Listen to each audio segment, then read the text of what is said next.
morning. Morning. Morning. Interfaith Center for Spiritual Growth, right? What a lovely day, even though it's snowing out, it's still a lovely spring day, and I welcome you all here. And my topic today is on living a life more sacred, which is a pretty broad topic, but I'm going to condense it somewhat so that I can give you some ideas to work with in life to make your occurrences that happen by happenstance or fear that is indwelling, that comes out sometimes more than you want. And so I'm going to give you some ideas and to guide you in those experiences in your life, everyday life. So I looked up the definition of sacred before when I was contemplating this talk, and the definition of sacred is blessed, divine-like, holy, heavenly, and relating to God. So that is our truth of ourself and our beings. We are God essence on this earth, in this body, in this vehicle, walking this path.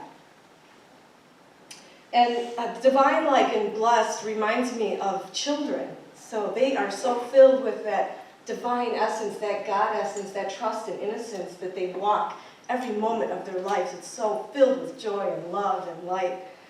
So I'm going to share with you a story of my oldest granddaughter. I have 2 granddaughters and 1 on the way. I'm so blessed and I love them so much. And I so resonate with their trust and innocence in their lives. And it's profound for me to be with them. So I get to watch them every Wednesday. And a couple weeks ago, Sophia, my oldest granddaughter, I met her at the bus stop, brought her inside, and we were playing in their little playroom. And she says to me, "Grandma, I'm going to be a risk taker." And I thought, wow, that's awesome. So I asked her, I had to ask her again. I said, "What did you say?" She said, "I'm going to be a risk taker." And I said, "What is a risk taker to you, Sophia?" She said, "Well, it's doing this." And she does gymnastics. So she pretends like she's walking on a balance beam and she's like balancing herself. And she says, "This is a risk taker, Grandma. And this is a risk taker." She does this really awesome cartwheel right in the playroom. And I went, "Sophia, you are a risk taker." And that's so awesome to be in life because it allows your fear to dissipate or not even have any at all. So I related that to us as adults. We seem to go into fear first before we go into our knowing who we truly are and experiencing that truth in our lives. So this relationship I have with my granddaughters is spectacular compared to raising my own children. I loved raising my own children. Although I can really, truly be with them. I can be present with them. I can be a child with them. And so I look to their essence and their being when I come into fear moments of myself. So I just wanted to relate to you this morning. Fear through Neil Donald Walsh's teaching, he has the acronym of fear representing false evidence appearing real. Is anybody familiar with that? Yes. A great teaching he has. So I relate, for me, false evidence being false beliefs, being false judgments about life, about people, about experiences. And I try to, when I'm in those fear moments, really go into the truth of who I am and the teachings of who I am. And I utilize my breath to inspire me. So I take a deep breath in when I'm scared, or my heart's beating fast, or somebody said something, or I saw something that reminded me of an experience for me in the past. So I go within with my breath, and I take that breath to my heart, to the understanding and the realization that this is not who I am. This past experience, or whatever I am experiencing in that moment, bringing it forward, I take that breath and I realize with that breath, and I exhale and I release whatever I held on to in the past, in my body, in my heart, in my soul. And so that's a one way we can really embody the truth of who we are in that moment of fear or being scared. And so another contemplation that I came across when I was writing this talk, that the words scared and sacred are actually the same word, with the changing of the C and the A. How interesting is that, right? So we can, in those moments of being scared, we can really embody that word scared and turn it into sacred, and actually come from a sacred space within. Yes, so let's see here. Yes, okay. So, again, I was contemplating the talk. And so choosing to be scared, or you can choose to be sacred. It's just walking the path. It's just like driving the car down the road. We choose a different path. So are we going to choose being scared, being in fear, or are we going to take the other path and choose being sacred in that moment? So the scared essence that we come across in our lives, that scared essence can lead us down a path of regret. It can lead us down a path of anger, unhappiness, and a path I'm sure none of us really want to take, right? We'd rather take that path that brings us happiness, that brings us joy, that brings us to the truth of who we are in everyday life experience. So when we are in that fear or being scared, we lose precious moments in our life. And Emerson, Ralph Waldo Emerson, I'm sure you all have heard of him, he says, for every minute we are angry, we lose 60 seconds of happiness. So that's a lot of time, you know. So if we spend so much time into being angry, scared, afraid, we lose that much more time in creating happiness and joy and that trust and innocence like the children have. So effortlessly and easily. So today, like I said, I'm going to share a few ideas of how to live a life more sacred. And Ernest Holmes, the founder of Science of Mind and Spirit, he has this book that I read every day. It's part of my daily spiritual practice. And he talks to fear in these words. Fear robs memory of happiness because it dwells upon the limitations and morbidities of the past. It robs the future of pleasurable and enthusiastic anticipation because it casts a shadow of its past into the future.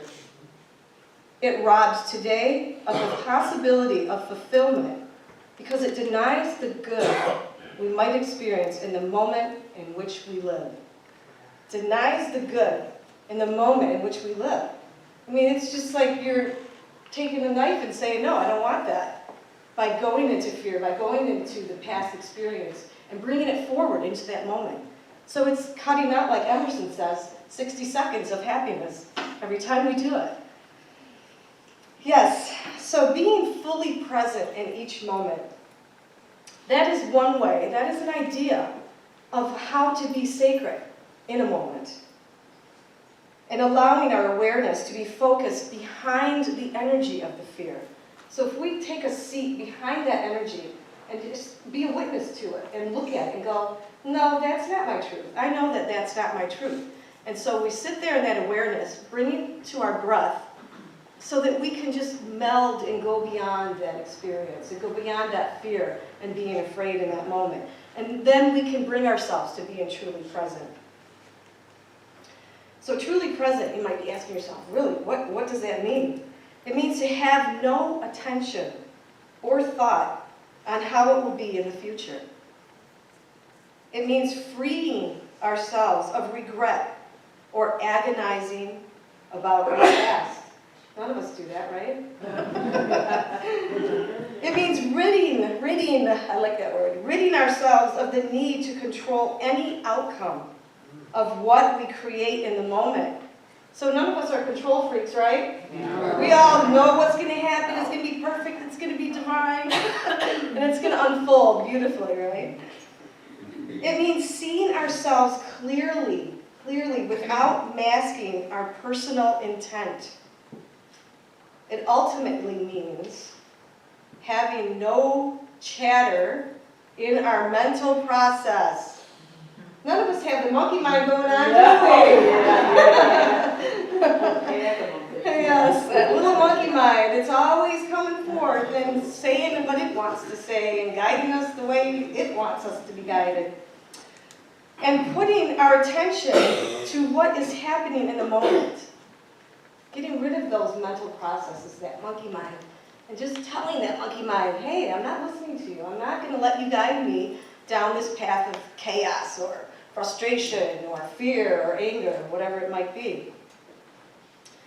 So I call that little mental process the monkey mind, and getting him right out of the way. Him, her, whatever it is. Yeah, so that's a lot of meaning to being fully present in the moment. Right? There's a lot of different meanings to that. So this being fully present takes practice. So I'm going to invite you, I'm going to give you an idea again about how to, when you find yourself in those moments of fear, or being afraid, or being scared, or going back into the past, I invite you to consider a daily practice if you're not already doing that. Does anybody do a daily spiritual practice here?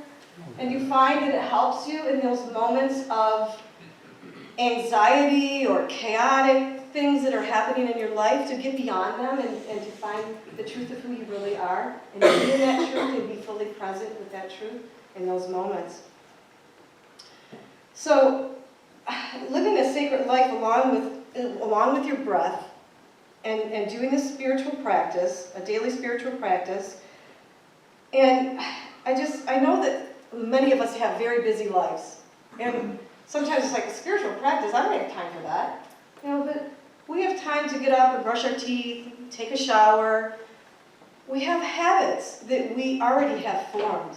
It's a simple process to create a spiritual practice as another habit, and it will guide you to being that special light that you truly are within in those moments that you think, there's no way. It's just so forefront in your face, the fear, the being scared, that you forget that you have this teaching, you have this spiritual practice to go back to. So, yes, in creating that habit, we can allow that habit forming to teach us to be fully present in each and every moment. Allowing into our lives that joy, that happiness in every moment. Every moment we can do that. We can just always be happy, right? Wouldn't that be nice if everybody walked around happy? And allowing into our lives all of that is good. And are good in recognizing that only love is real. I'm sure you guys have heard that from Marianne Williamson's Course in Miracles. Only love is real, really. If we go to that and understand that, believe that, have faith in that, then that can be our experience in life. And Rumi, I love this quote from Rumi, is a reminder of love and being love and actualizing love in our lives every day. Let yourself be silently drawn by the strange pull of what you really love. It will not lead you astray. I'm going to read that again. Let yourself be silently drawn to the strange pull of what you really love. It will not lead you astray. How beautiful is that? How perfect. Doing what you really love in life can be our guide to take that path of a sacred life instead of a path of fear, a path of being afraid, a path of bringing back from the past to the moment bad experiences, negative experiences. We want to balance it. Like she did so beautifully with the heart. Balance that yin and that yang so that we can walk this path, the spiritual path, with our awakening to our true self that we are. And again, I have another reading from our founder, Ernest Holmes, Science of Mind and Spirit. You know, it says Science of Mind and everything, but actually, the first book he wrote was called Science of Mind and Spirit, because he intertwined both of them. He intertwined the science with the spirit so that we could utilize it in making happy, joy-filled lives for ourselves and creating that and sharing that with other people. So let's see here. Ernest Holmes says, "Yesterday is gone. Tomorrow has not arrived, and I live in an eternal present filled with an everlasting good. There is nothing unhappy or morbid in my consciousness. I have no fear of yesterday, nor do I anticipate tomorrow with anything other than enthusiastic expectation. Everything good in my experience will create my future. I have no fear in looking backward or forward, but realize the eternal day in which I now live. Today is big with hope fulfilled, with love and life well lived. Tomorrow will provide its own blessings." I'm going to read that last two sentences one more time. They're so profound and powerful. Today is big with hope fulfilled. Big, big, big, just like that child. Any child thinks everything is big. Today is big with hope fulfilled in love and life well lived. Tomorrow will provide its own blessings. So big deal. Let it go. We don't have to worry about tomorrow. We don't have to worry about what's going to happen. Just living in the moment and being so ever fully present in that each moment. Yes. So, I'm just going to close with the few things that we talked about, or I discussed, the ideas of being present in your life in moments of being afraid or being scared or that fear is right in your face. So we had the idea of going and using your breath, utilizing your breath for the inspiration and the expiration. So the inspiration, you can be inspired with the breath of life, knowing that in that moment you are a perfect being of spirit, of God, of life, of love, whatever you choose to call it. And then exhaling, letting it go, letting go of that fear, letting go of that tension of whatever you're holding on to in your body that has created that fear. So the breath is an idea of bringing yourself to being in the present moment. And the spiritual practice, a daily spiritual practice, I really, really invite you to bring that into a habit for yourselves every day, so that you can go in those moments to that practice and remember, oh, that's right, this is what I studied this morning or I meditated on this morning, and so that you can walk that path every day of spiritual beingness. And have fun with it. Have fun with the spiritual practice. You know, don't think of it as a drudgery or I have to do it. You know, just think and know that this is going to help you be the spiritual being that you are, and live that spiritual being in this body, in this vessel that you have. Yes, and be a risk taker, right?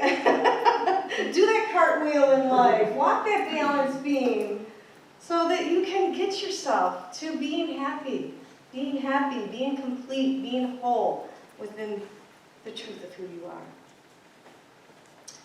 So I'm going to close with us doing the affirmation together, and then I'm going to do a closing prayer after that. So this affirmation, we will speak together. I invite you to place your hands on your heart and close your eyes and really, really ground into the words that you will be speaking. I will speak it first, and then we will say it together 3 times. So the affirmation is, right where spirit is, I am. Right where I am, spirit is. So together. Right where spirit is, I am. Right where I am, spirit is. Again. Right where spirit is, I am. Right where I am, spirit is. One more time. Right where spirit is, I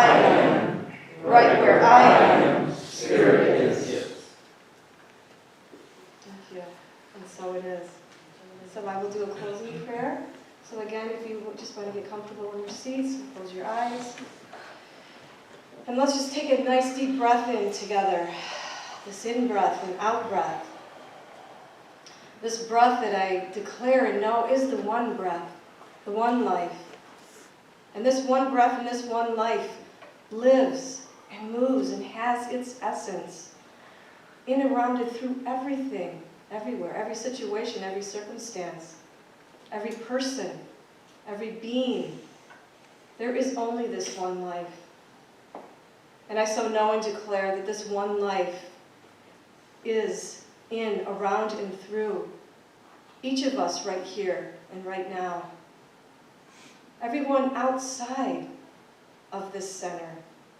Everyone everywhere on this world. We all walk the path in this oneness, this beingness, this precious love, this precious light resides within each.